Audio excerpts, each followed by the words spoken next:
So we are in the third of our 6-week series entitled Embrace Your Power. And what we're doing is having a closer look at co-founder of Unity, Charles Fillmore's concept of the 12 powers of man. Fillmore believed that we are all endowed with 12 spiritual attributes that are the 12 spiritual qualities that Jesus fully expressed and demonstrated and resides in potential in each and every one of us.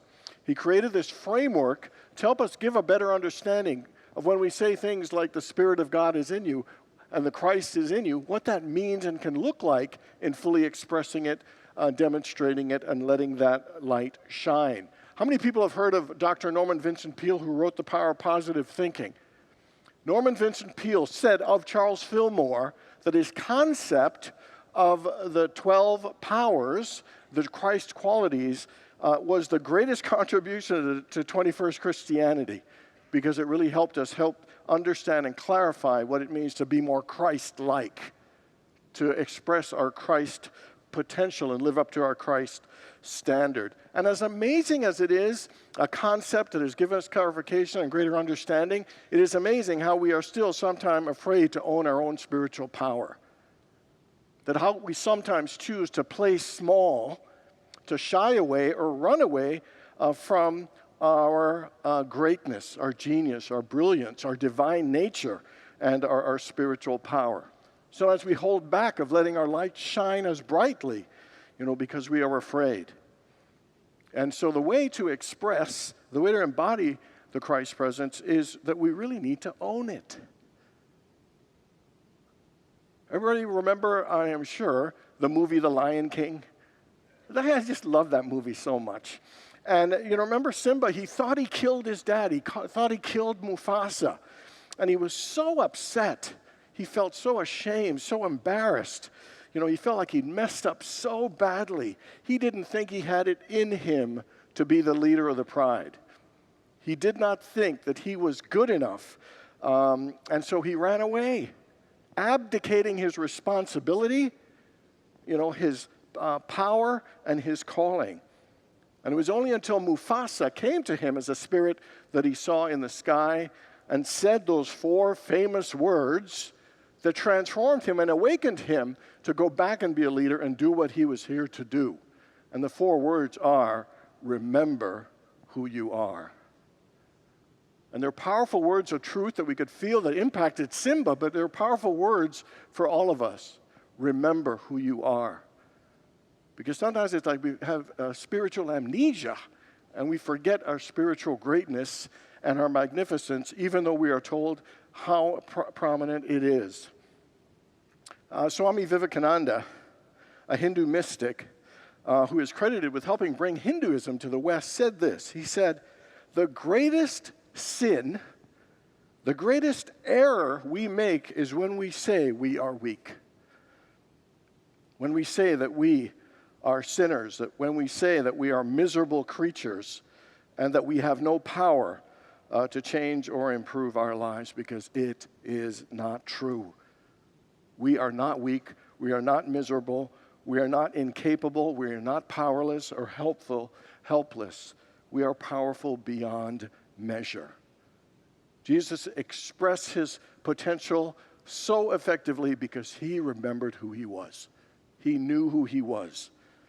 As Peter said, he was the Son of the living God. Jesus said of himself, I am the light of the world. And every one of us needs to remember who we are. I am a child of God. Together, I am a child of God. Take a deep breath and own that truth of who you are. I embrace my spiritual power. Together, I embrace my spiritual power. Take a deep breath. Own that. I can do all things through Christ who strengthens me. Together. I can do all things through Christ who strengthens me. Take a deep breath. So we are looking at these 12 spiritual powers, these Christ qualities. Week 1, we looked at faith and strength. Last week, we looked at wisdom and love. And today, we're going to look at power and imagination. Let's start with power. Power is the ability and the capacity to get things done and to make things happen.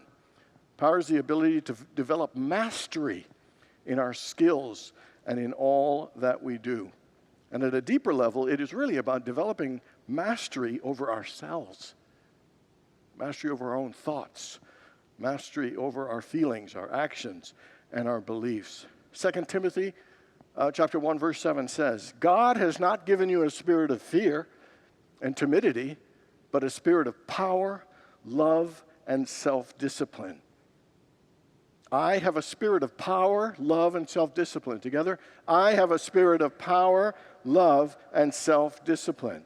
Genesis 1:26 says, God has given us dominion and authority over all things. Yay, it's right.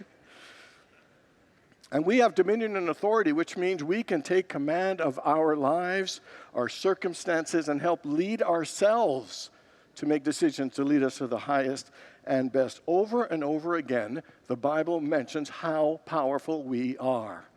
And the question is, are we willing to own that so we can begin to embody and express it? Now, this spiritual faculty of power or mastery lives in us in potential.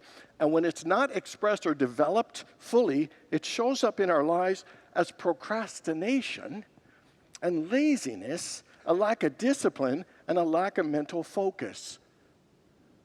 It can also express itself as not being able to control our emotions, a tendency for drama, overreacting, making a mountain out of a molehill. And in the extreme, it can show up as constant chaos or an inability to get our stuff together. When it is overdeveloped, so when this power of mastery and dominion is overdeveloped, it shows up as being domineering, controlling, and demanding, and being able to do a certain thing at certain levels and expecting everyone else to do it at that level as well. It can express itself as being so disciplined that we're rigid, and in the extreme, being calculating and even manipulative. So the dominion and authority and level of mastery is not over people. It's not about dominating and controlling people. It is about embodying and controlling ourselves, embodying that Christ potential, and mastering the spiritual practices, mastering the spiritual concepts, mastering the spiritual principles. Charles Fillmore said, the power of dominion is the authority to rule your own mind and your own circumstance. Anybody have an area in your life you felt it was out of control and you couldn't make it any better? You were powerless to make it better. So we all have that, and yet we all have this capacity for dominion and mastery and taking charge of those areas. So in whatever area you might be struggling, and for all areas, here are the three ways that we express and embody this power of mastery or dominion and authority. And the first way is through the power of intention. An intention for better and an intention to be better. So I ask you, what would you like to be better in your life? What area of your life would you like to improve? And where would you like to be more masterful? Is it in your relationship? Is it with your finances? Is it with your spiritual practices? Is it in being more friendly or more positive? Is it in, being kinder and gentler, or being a better listener? Or is it getting better parking spots? You laugh, but it works for everything. Mastery. So intention, to me, is working for the greater and the better by tapping into our spiritual power, our spiritual belief, and opening a level of possibilities for ourselves and our lives. The power of intention is a place to start if we want to master, improve, or make any area of our lives better. Anthony de Mello, the Jesuit priest, said, "You can achieve anything you want, but you must first give up the belief that you can't have it or you can't do it." Intention is the way to help us move to life mastery by helping us move to self-mastery first. No matter what the area, no matter what the issue is, it begins with an intention and the belief that it's possible to overcome. That I have dominion and authority in this area of my life. No matter how much I've struggled in the past, I have the ability to overcome. I can do all things through Christ who strengthens me. So step one for expressing more dominion and authority in our lives is intention. And then the second one is to focus our power. And it is about directing our spiritual energies and being in alignment with all of them towards our desired and highest good, and not working against ourselves as we can. Let me give you an example. There's this guy, he's looking for Mount Olympus. Nobody knows where how do I get to Mount Olympus? I don't know. How do I get to Mount Olympus? What's the best way to get to Mount Olympus? Nobody knows. Comes up to Socrates, and Socrates says, the best way to get to Mount Olympus is to make sure that every step you take is in that direction.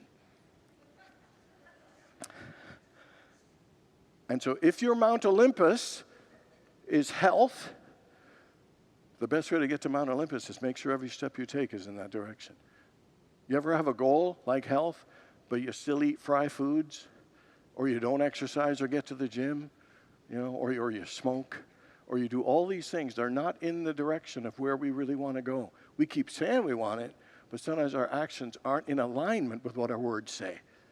Sometimes our words aren't in alignment with what our actions are. And we need to make sure all of our spiritual energies, our creative powers, are moving in the same direction to create what we want. Say, I want a deeper spiritual life. Yeah, but I'm just too busy to pray today. Yeah, I don't have time to go to church on Sunday. I mean, we have all of these things that we say we want this, but we take steps that move us further away. I should ask you, is there any area in your life where you're taking steps or actions or speaking in ways that are counter to what you actually want to achieve?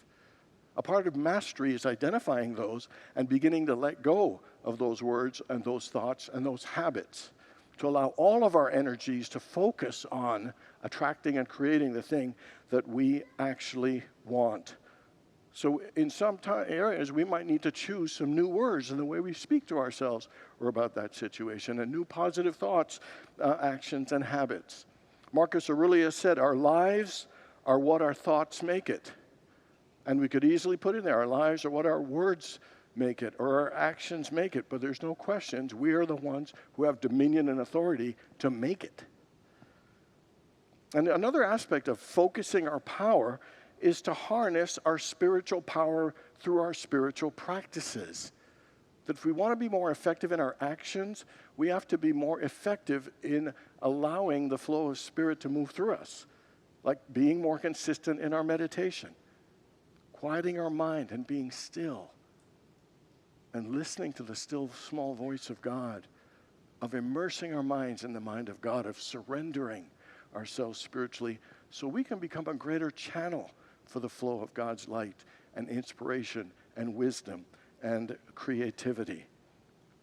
I think it is an important thing to align our spirit with the activities and the words and the things that we want to attract and create.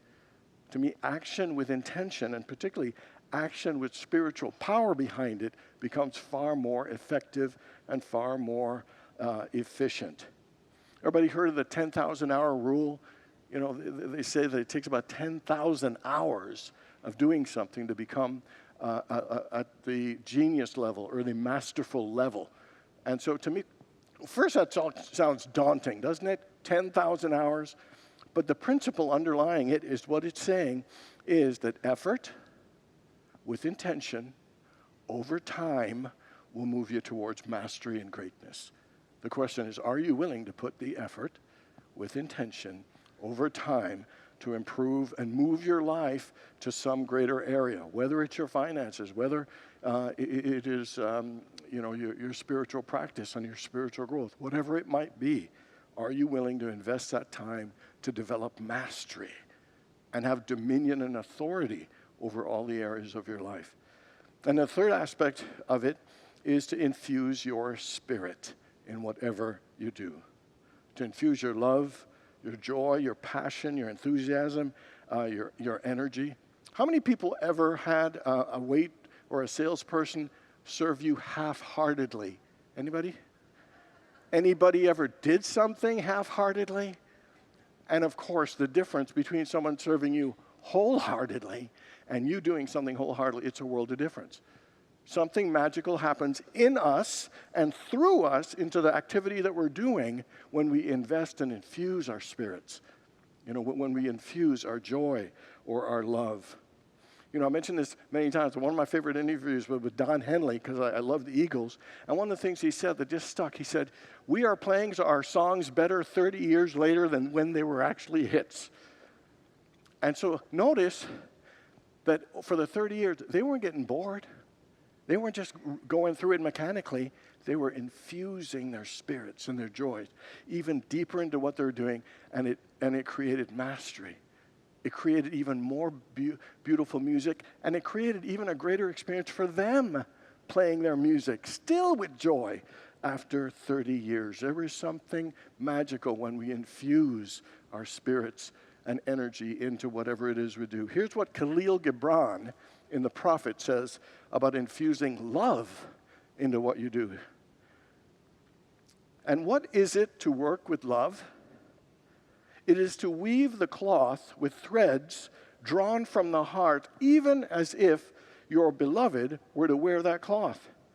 It is to build a house with affection, even as if your beloved were to dwell in that house. It is to sow the seeds with tenderness and reap the harvest with joy, even as if your beloved would eat the fruit. It is to charge all things you fashion with a breath of your own spirit. Mother Teresa said, everyone can do great things, but everyone can do small things with great love. It absolutely makes a difference how much we invest ourselves and not just do things mechanically, do things out of obligation, but to do things with a joyful and willing spirit and infuse our energy. Powerful things happen. And that is how we move ourselves from having dominion and authority in all areas to handle all things and to be more masterful in our lives. And it's through intention and through focus and in infusing our spirits.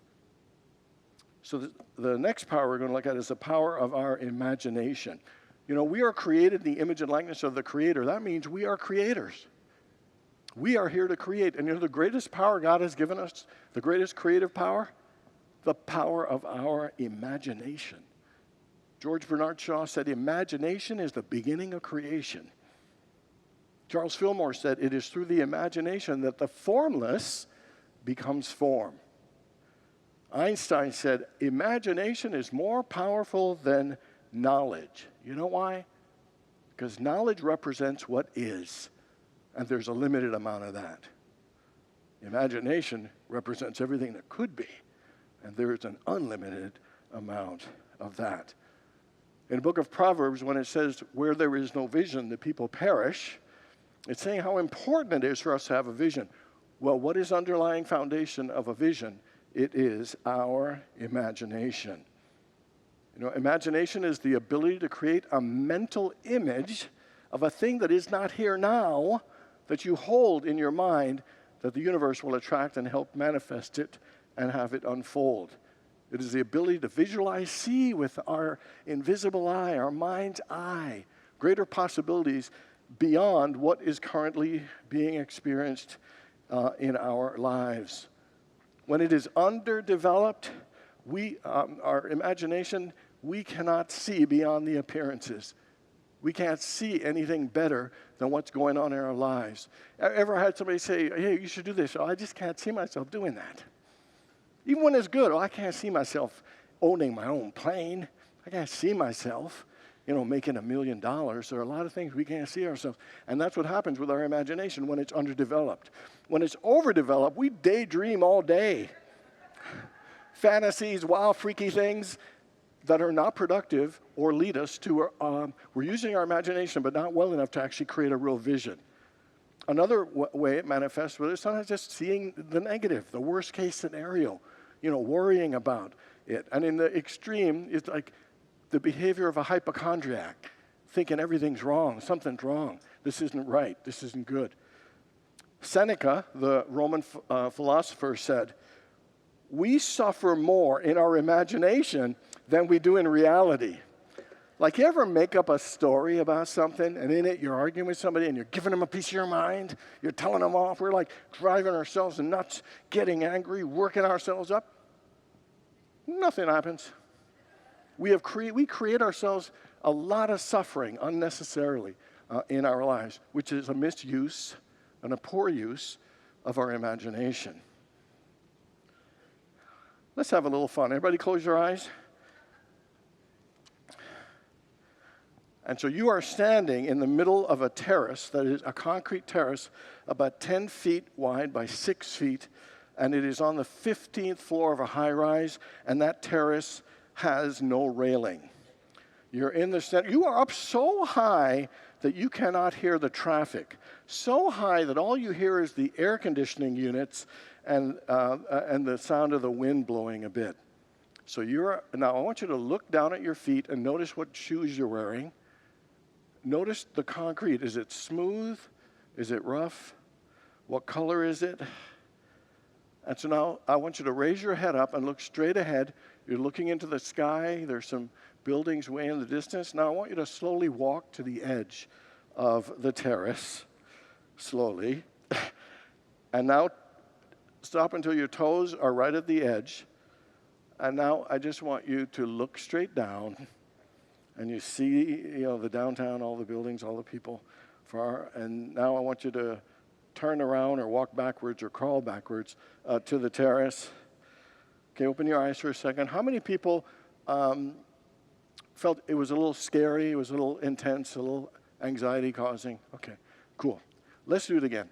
You're back at the... Wait, there's more. Let's go back to, except this time you have wings. You have wings. So see yourself, you're standing there in the middle of that terrace, no railing, 15th floor, and you have wings. So you're standing there in the middle. Now I want you to walk slowly to the edge again, toes right at the edge. Now I want you to bend your knees, and now I want you to jump. And I want you to fly. I want you to soar. I want you to glide. I want you to feel free as a bird. I want you to be in awe of how beautiful the landscape of the city is. I want you to be inspired that other birds, other flying creatures are near you. Feel how good it feels, how exhilarating, how exciting, how fun. And now fly back to the center of the terrace and land and open your eyes. How many people were not scared this time? But you were, in fact, you not only felt safe, you felt exhilarated and excited about it. Interestingly, in our lives, we can do that. In our own minds, we can create scary and we can create safe. We can create something negative or we can create something exhilarating and magnificent. The power of your imagination is incredible.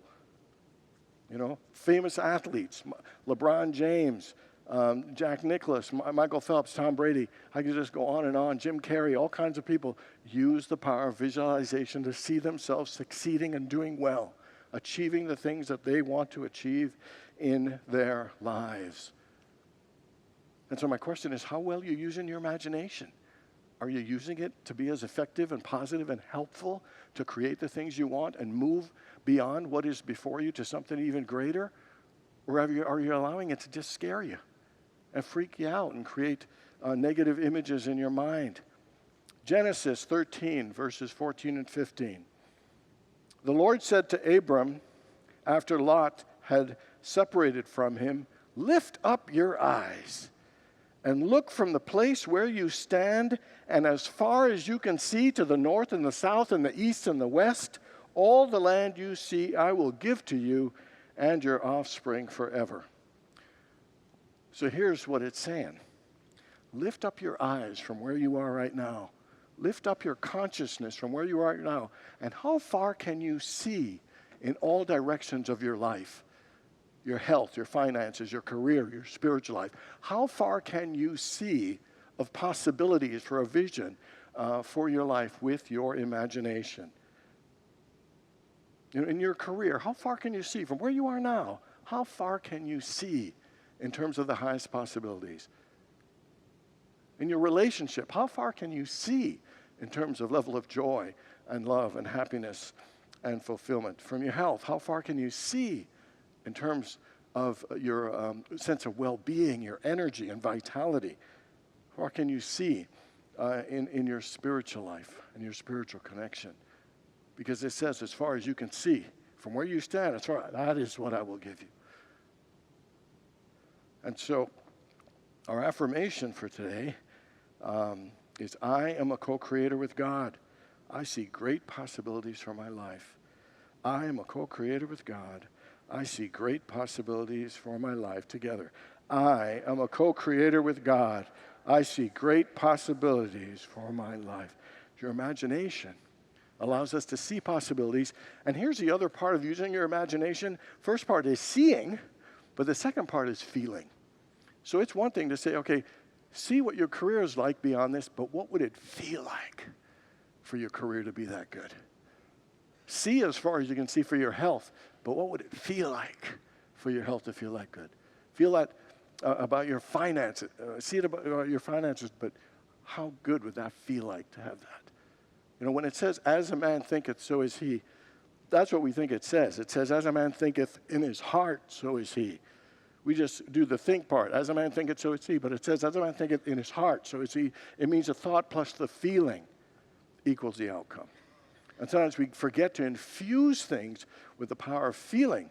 But that is a hugely active a part of creation, is the thought and the feeling. So how would you feel if you had what you wanted? How would you feel with financial success or spiritual relationship success? Because it makes a difference. An old man was walking down the road and he saw a frog sitting by the grass, and the frog said to him, "Kiss me, and I will turn into a beautiful woman and be yours for life." The old man looks around, picks up the frog, puts it in its pocket, walks for a couple of blocks with silence. Then the frog says, "Did you hear me?" And the old man says, "Yeah, I heard you." He said, "Aren't you going to kiss me?" "No, I don't think so." "Don't you want a beautiful woman?" The old man says, "At this stage of my life, I'd rather have a talking frog."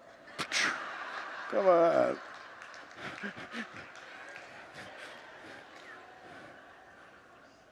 See, he could not imagine something greater for himself. All right. So the 12 powers are powerful spiritual attributes that we are all endowed with. They're all within us. The question is, are we willing to use them and to express them to fulfill our Christ potential, to truly demonstrate and live at that Christ standard and level? Dominion and authority, we've all been given. Dominion and authority, every area of our lives. And if you want to have more mastery in it, we need to start with intention. And then we need to focus our power and all our creative energies towards it and infuse our spirit. And then using the creative gift of imagination, use it to see the possibilities as far as you can, and also just feel what it would be like to have the things that we want. Let's make a commitment to ourselves to live up to the Christ standard, to live our Christ potential. And the way to do that is to embrace our power and mastery and imagination. God bless you all.